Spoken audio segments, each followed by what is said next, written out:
उत्तर प्रदेश में कोरोना की वजह से यतीम हुए बच्चों की किफालत पर मुश्तमिल स्कीमों का खाका तैयार कर लिया गया है।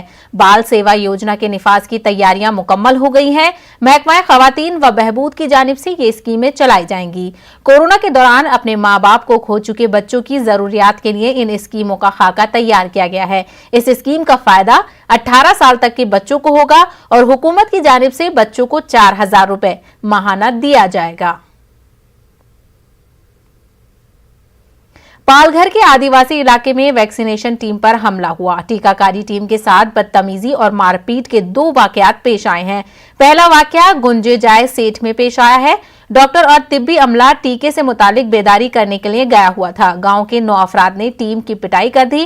पुलिस ने 2 मुलजिमों को गिरफ्तार कर लिया है, तो वहीं 7 मुलजिमीन फरार हैं। दूसरा वाकया बालापुर गांव में पेश आया है, जहां वैक्सीनेशन टीम के साथ बदतमीजी की गई है।